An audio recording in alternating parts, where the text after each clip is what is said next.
Stop the Week with Robert Robinson.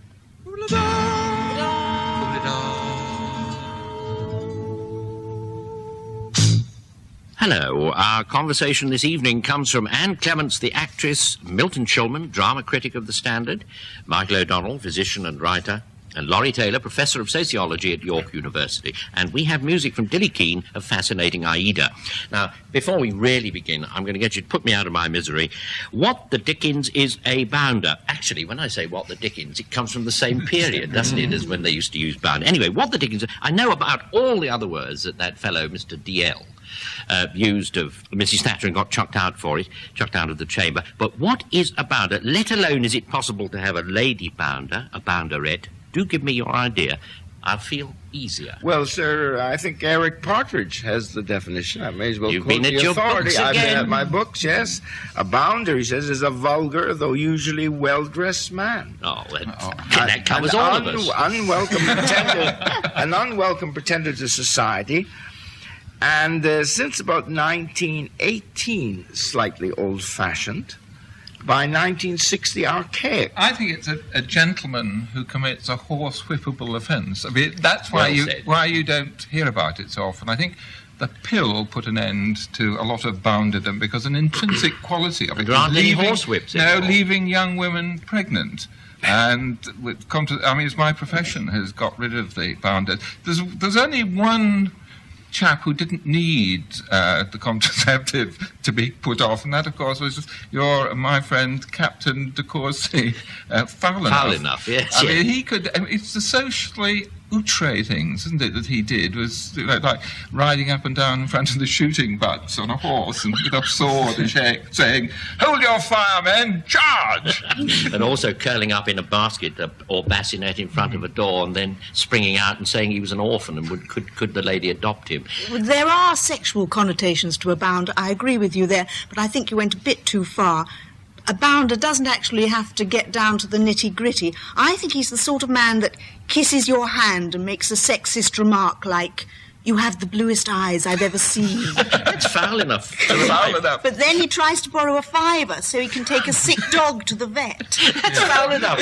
You've been reading Beachcomber. Aurora Bagstone, do you remember? He seized her arm and, applying his lips to it like a flute player, ran them up and down the scale, to which she then said, "One likes to know who is kissing one." You were interrupted, Anne. But it's when the next day your best friend tells you that he's told her that she's got the bluest eyes he's ever seen, and her eyes are brown. But a bounder has to assume a veneer of breeding. He's always got a bogus duchess in the family. Now, Arthur Daly, he isn't a bounder or even a cad. He's just a petty crook. For me, the archetypal bounder is Jack Favell in Rebecca, as played by George Sand. It is such a thoroughly English word, and almost impossible to imagine a Dutch bounder, isn't it? It's impossible to think of, it's impossible to think of a sort of like a Dutch gigolo. I mean, it is. I mean, as gigolo is quintessentially Italian, so is bounder, along with cad, essentially English. But no one said. I think the clothes are important. I just one thing to touch on the sexual thing. I think that really, bounders have also gone away since correspondence went away. I mean, correspondents tended to be bounders, yes. And you could look around in a divorce court and spot them there, and they would be having flannel trousers, and something about the moustache. I mean, there are different... Nowadays, there are designer moustaches, aren't there? And there are the gay moustaches, and there are moustaches which carry messages, but I think that bounders had moustaches. They certainly had flannel trousers. I'm not quite certain of the distinction between them and cads. Oh, I am. Are you? Yeah, but that's a rhetorical statement of yours. You're going to answer it, are you? No. Well, if you're in any difficulty, just ask. Yes, okay. Well, I'll ask you. No, a bounder, you see, was always at a public school, but a cad wasn't. A cad would do you an ill turn, but had no background. A bounder would probably do the same ill turn, but he had background and betrayed it. It's simply a matter of But cads reading. were at school. I mean, if you take someone like Douglas Cardew Robinson, he was the cad of the school, and he actually appeared. And it was based on a book, in fact, called Cardew, the Cad of the School. And there is a book called. Sure? I think the secret of this is the fact that Tam Dalyell went to Eton. And although he's been in the Labour Party in the Commons for 24 years, apparently his background is still Etonian. Right. And if you look at all the references I've looked up, I've done a lot of research on this subject, you will see that they all refer to public schools. Now, there are two. One is for cad and one is for bounder. P.G. Wodehouse says, probably a frightful bounder who drops his H's and has cocoa and bloaters for supper. You see, that's what. And the cad is out of a book by Geoffrey Willems, How to Be Top. Cads always have grandmothers who have a grandmother who is the Duchess of Blank. Right. They are inclined to cheat at conkers, having baked them for 300 years in the ancestral ovens. Yeah, but Vernon Smith, Herbert Vernon Smith, as you'll all remember, was the I get it wrong, the bounder of the Remove in the Greyfriars stories.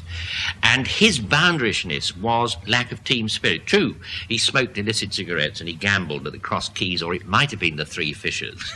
But there was a deathless line. I mean, although he wouldn't join in and play cricket and such, he might dive in and save a junior from drowning. And when gambling and one of his chums had run out of money, there was this deathless line, "Oh, rot, have some of my tin." I don't think such words have been heard for a very long time. No one has mentioned, perhaps emphasised enough, that I was surprised that Milton didn't when he was mentioning some of the definitions of the way in which he does originally refer to someone who bounds around. And the sense of movement, a bounder does have to be in movement. You imagine him moving from one place to another, engaging in his bounderish activities, so that there is, I think everybody seems to move at a different sort of pace to a bounder. No one rushes in now like a bounder and attaches themselves. Yes, right. A bounder actually bounded about from place to place, but a cad simply had a bicycle. I think that was it. Now I'm going to ask you another question.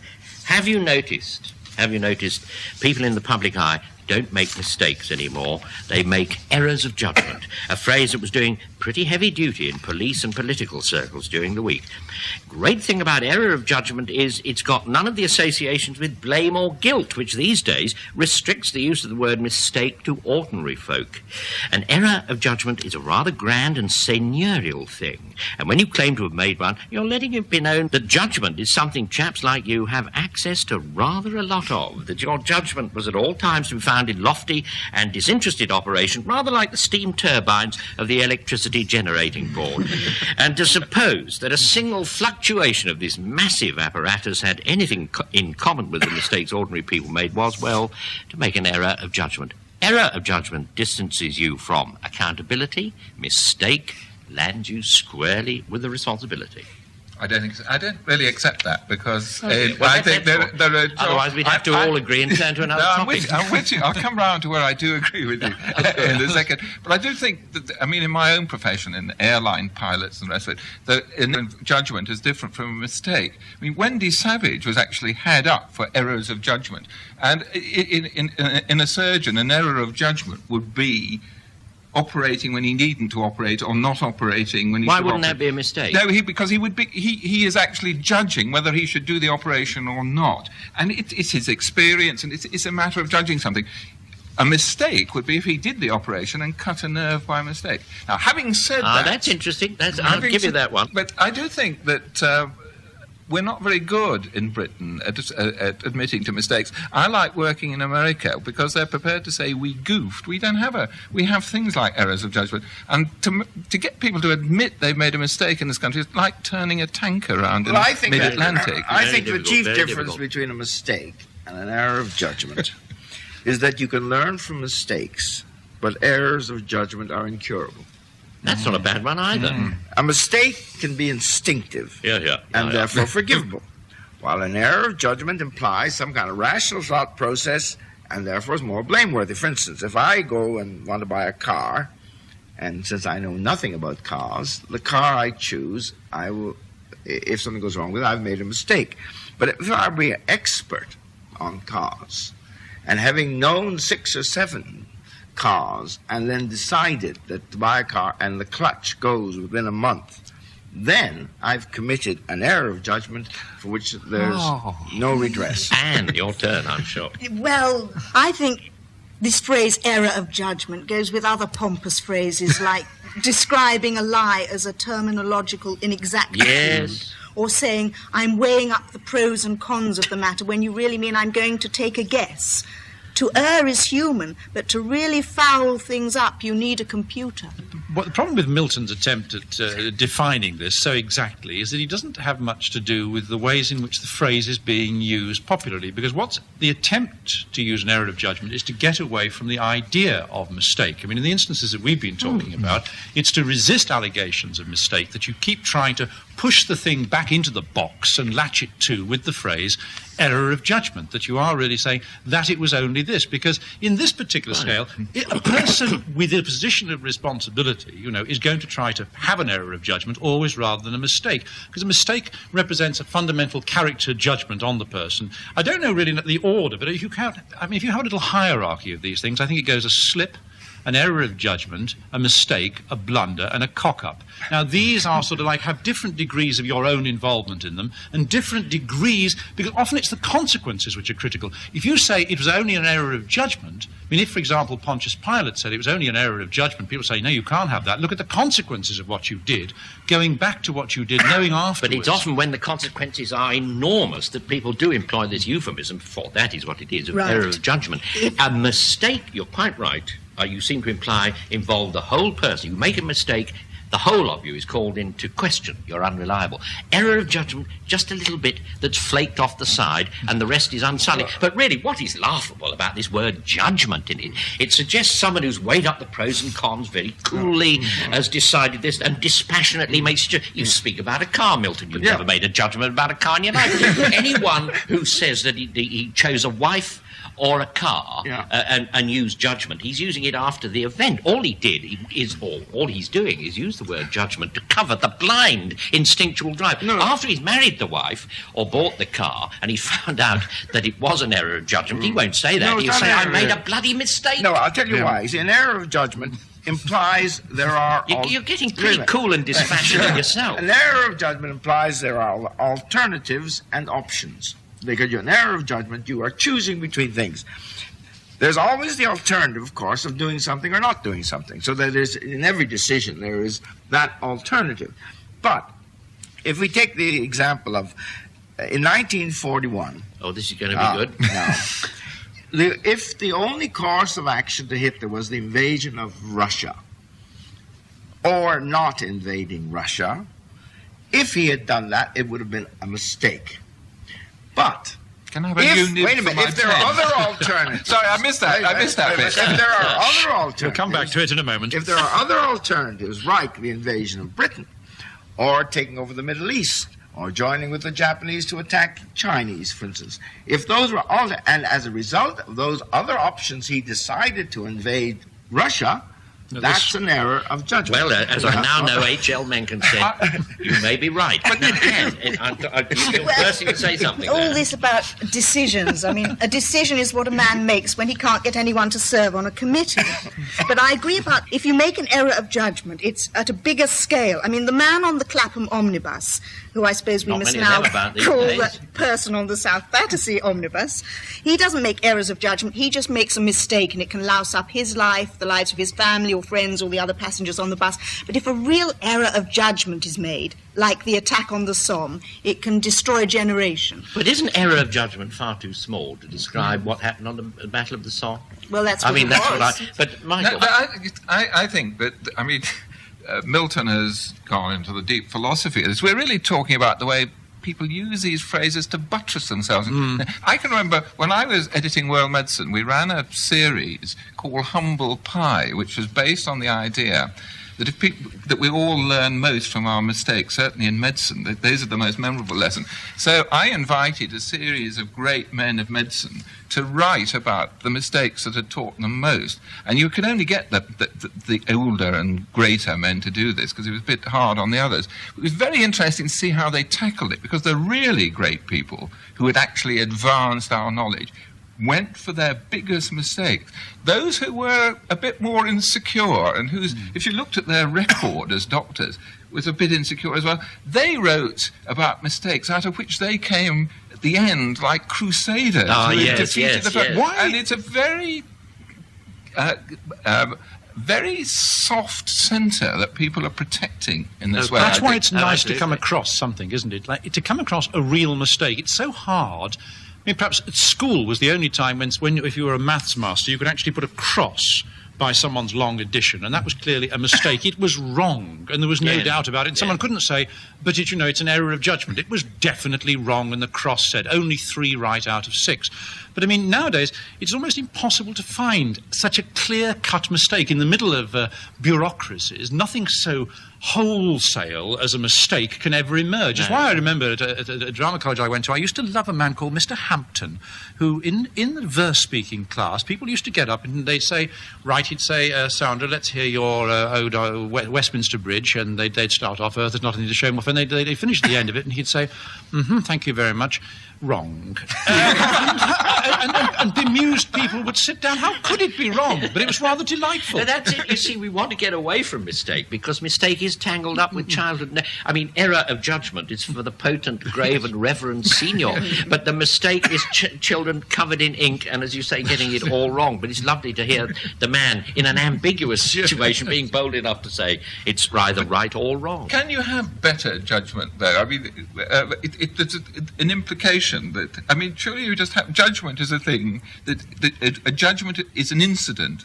It's a thing that you make. Can you possess better judgment? I mean, if you are good at buying a second-hand car, are you necessarily the best person to decide that somebody needs an appendix taken out? There's a line in some place, it sounds like 8born, and I can't remember who it is, where the man says, it's a well-known fact that men have better judgment than women. And the woman replies, yes, you married me and I married you.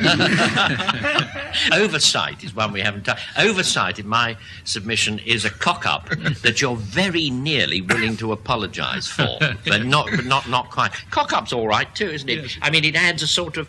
Well, it can be used in 2 ways. It advertises a sort of jolly mistake, but it also is sometimes used of really dreadful things in wars, isn't it? And insiders indicate that they are insiders by using lingo like cock-up, but they may well be describing a disaster. But now we're going to stop for a second, or at least just a few seconds, and we're going to have Dillie singing Business Lunch.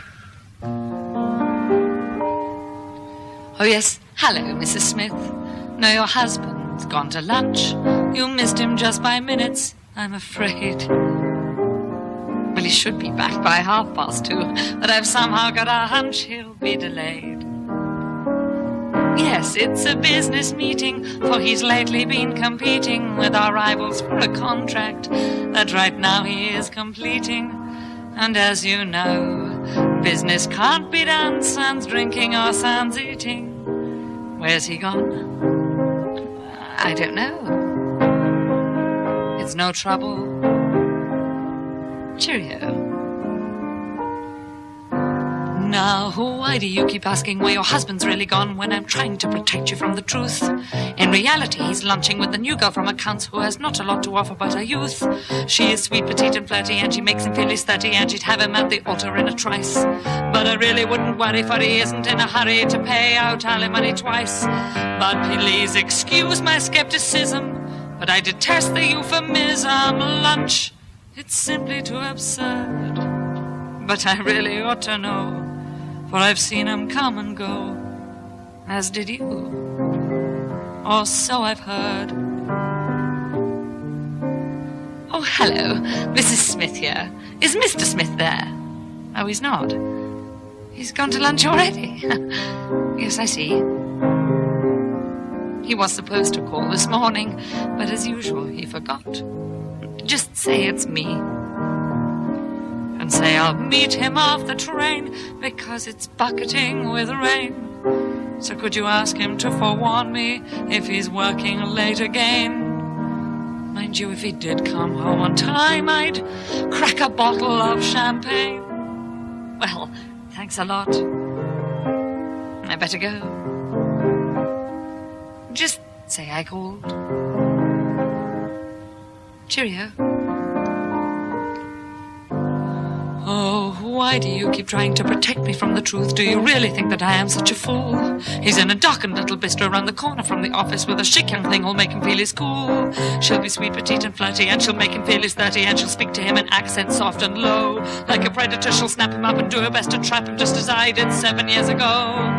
Yes, I surely know the score, because I've seen it all before, and you get what you deserve in life.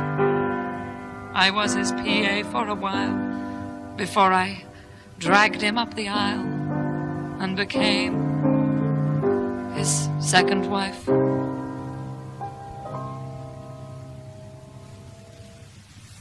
Well, that was rather a sad one. It was a good one, rather sad. Polish my glasses, they've steamed up just a little. Well, I've had as many lunches as you've had hot dinners, which is why I suppose the idea of lunch now doesn't thrill me very much. Plus, I find the word lunch fairly threatening, especially when it's used as a verb. Have you lunched? Are you lunching? Sounds like some mysterious peristaltic function. But above all, when someone grabs hold of it and uses it transitively, as in, I'm going to lunch him, or he lunched me, which is positively Shakespearean in its evocation of a third murderer doing for someone with a baked jam roll. Infirm of purpose, give me the treacle tarts. Still, as words go, lunch is a very slight improvement on luncheon, which sound like truncheon, a few of which you sometimes feel you've swallowed round about 20 to 4 when lunch has finally been declared closed. Well, these are sombre speculations indeed to be summed up by such a cheerful little book as Keith Waterhouse's Theory and Practice of Lunch. As for the rest of you, can't wait to get down to beastly Soho for the Moule Mariniere, I'll bet. All sworn lunchers, are you? The problem with Keith Waterhouse's book is that it's so cheery about lunch, and it doesn't really... Many of the things that it says are so splendid about lunch seem to me to be the drawbacks of the occasion. Lunch is always something where you're worried about the time and how long you're taking over it and whether you should be there. And is now, I mean, to be sitting at a table eating, despite, I mean, the hedonic note struck by Waterhouse, but at something like 3:05, still strikes me as an appalling thing to do, to eat into the afternoon. The afternoon somehow is a period of territory which can be invaded by lunch. I regard the afternoon as a precious place. And I love eat into the afternoon. That was, beautifully put. But also there is the problem of drink, because everybody seems to have the concerns about these statements about if they have something to drink at lunchtime then they're going to fall over in the afternoon. And it leads to dramatic statements about what happens to them, which I don't want to hear. And you never know really what is supposed to be happening at lunchtime, because in many cases, you were talking about the verb lunch and coming across the phrase. I mean, I think of myself as more lunched against than lunched, to use as a phrase that Godfrey Smith used, where people it was invite actually you. My wife when she was feeding our first child. I am more lunched against than lunching. But when you're invited out and you're sat down there, you're never quite certain really why it is that you've been invited. If someone is going to raise a piece of business and you're sitting there through the various courses until you arrive at the end and still nothing has been said which appears to be particularly pointed, so you assume it's a social occasion. The coffee arrives and suddenly the person says, are you interested at all in a 13-part World Service series on... And you suddenly... This was the point of the lunch. So there's that ambiguity. And I think that Waterhouse doesn't raise all these things. I didn't like the book at all. I found it very pretentious. I mean, even the title's pretentious, The Theory and Practice of Lunch. Well, you end up being ironic, you know. Well, but the practice of lunch is in the eating, and you'd learn far more from putting the $5.95 Keith Waterhouse's book costs towards actually buying a meal. Oh, that is a sort of subversive thought, isn't it? Well, you can't eat the book. If you're listening, Keith, she's only kidding. Well, Keith gives you a few tips on how to treat waiters with contempt, and fascinating clichés like a professional waiter is better than an amateur. And I learnt that the couple who scoff creme brulee together stay together, which is about the funniest line in the book.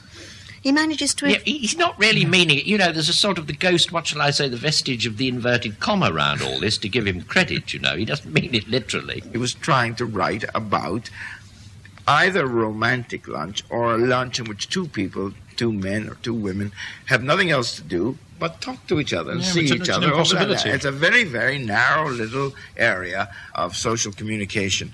And I remember myself having arranged this lunch with a very attractive girl, and when she arrived, and the menu was brilliant, she said, "I'm sorry, I won't have anything." And I said, "Nothing? Well, an avocado or a fruit salad, first course?" No. I should have told you, I suppose, before I came, that I've been on a diet for 11 days. And if I eat anything, she just didn't want to be in your debt, Milton. If I eat anything, I'll be very ill. So I said, "Well, will you have some water?" She said, "No, not even water." There is just a touch in Waterhouse's book of bon vivantship, which I'd rather hoped had gone the same way as smallpox, but it's, evidently still around a bit. Now, the opposite of bon vivantship is your lady, the example of that. The phrase is, never eat lunch. And they say it like, not the females as often as the males say it, never eat lunch. All in capital letters like a sort of car sticker. And they, just as the bon vivant man is sort of flaunting his fancy palate at you, rather like those people who wear all the gold rings and the things around their necks are somehow wearing them at you. So the never eat lunch person is, to use that phrase, I forget quite where it comes from, flopping a guinea. They're flopping a guinea, and it's, the two things are part of the same. We haven't really, you touched on it, but we haven't really raised, I think, all the social issues of lunch. I mean, when Harold Wilson tried to do something about expense account lunches, I mean, he was attacking a particularly nasty section of the population, and I think that people who regularly take lunch and who regularly sit around in these high-priced restaurants in the West End really are a very nasty crowd who have not been effectively dispelled by that regulation about not being able to charge for expense accounts. They're still sitting around. And, of course, as other people have pointed out, if you were to abolish lunch, I mean, not only I was just thinking, if you abolish lunch, this would be a very egalitarian measure, because not only would it do something about reducing the discrimination which exists between men and women, because most of these places are full of public relations men making sort of noises, women, aren't they? No, there aren't many women around. There aren't many women around. There are a very small proportion of the population. Well, if it ruins your theory, But secondly, no.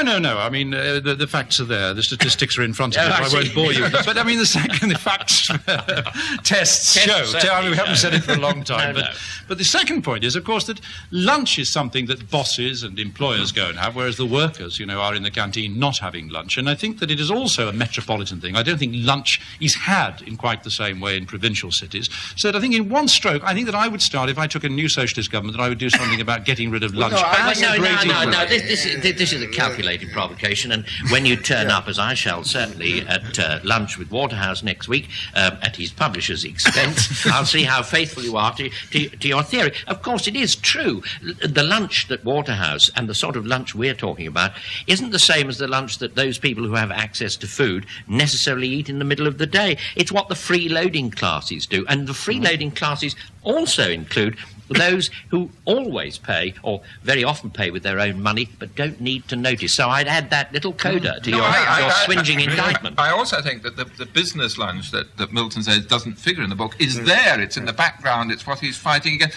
What worries me about this book is that it sort of grows out of an article that he wrote in the American Express magazine. He says that. And what's a lot of people are going to read it and think there is this marvellous sort of bon vivant lunch going on somewhere, and they all go out and find lots of other American Express card holders sitting around talking about the weather and the bottom line. And the business lunch will come back. The most precise description of the British business lunch I got was from a Swiss a couple of years ago, when he said that he discovered I was English, we were at Geneva Airport, and he said, I go to London to do business, and in the morning, the people I do business with, they behave like British. They are reserved and polite. They go out to lunch, they order claret, drink it like beer, and in the afternoon they behave like Sicilians. Now, if you hadn't told me the nationality of the person who told that story, I would have guessed it. Swiss, yes.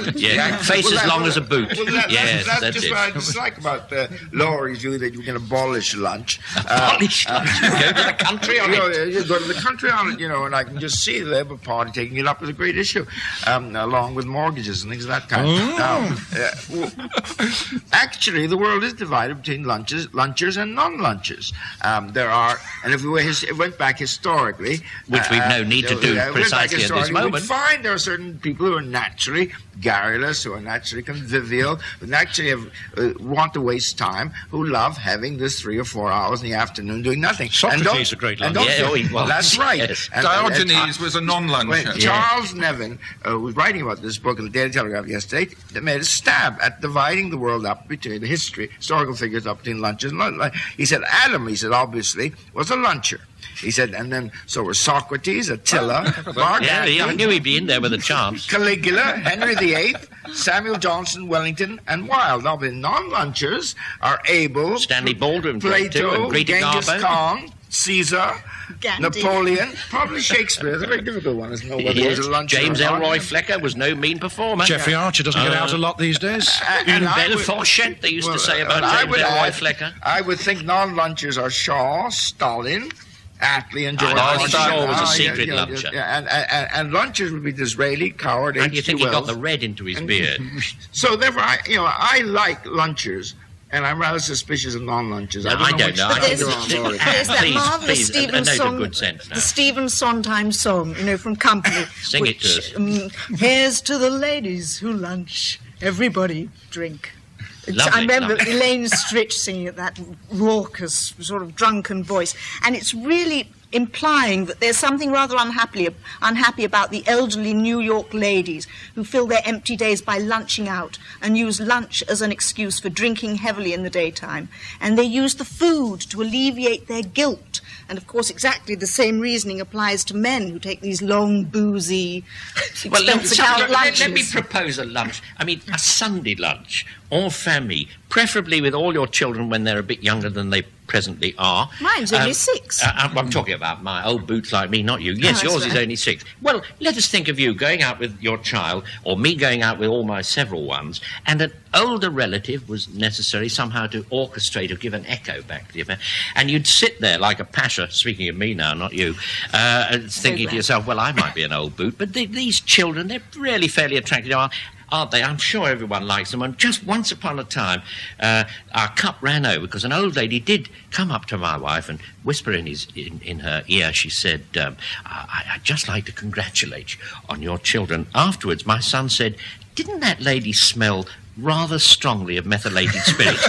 And he said, why did she fall over in the revolving door?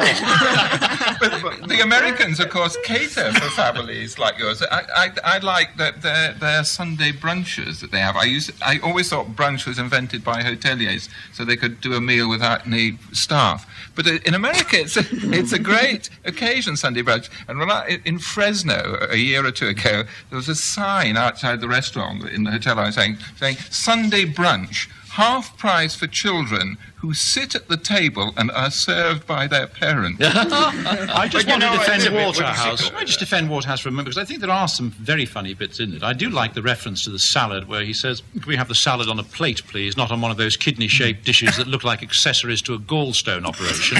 Does seem to be a good point. And I was rather reassured as well by all his thing about tablecloths. Because when you're actually when you're eating late at night, it's usually darker somehow, and the tablecloth doesn't sort of loom up and present itself to you as evidence of the way in which you've been slopping your food. And there's something about the way I eat which always makes it look as though I've been passing the meal up through the tablecloth at the end of it rather than spilling it. So when he says that tablecloths are supposed to look the worst for wear, it's excellent. Yeah, it's a nice story he tells about Rothschild and that, isn't it? I was trying to find in the book just now about at the end of the meal, the waiter came to took the tablecloth away to put a clean one on, and Rothschild said, "Are you implying that my guest is a messy eater?" And the waiter said, "No, we always do this."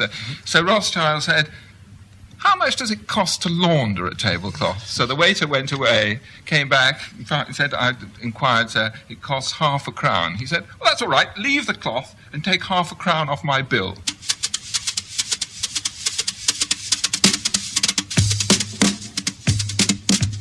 Anne Clements, Dr. Michael O'Donnell, Milton Shulman and Professor Laurie Taylor were stopping the week with Robert Robinson. Dillie Keane of Fascinating Aida provided the musical interlude and the programme was produced by Michael Ember.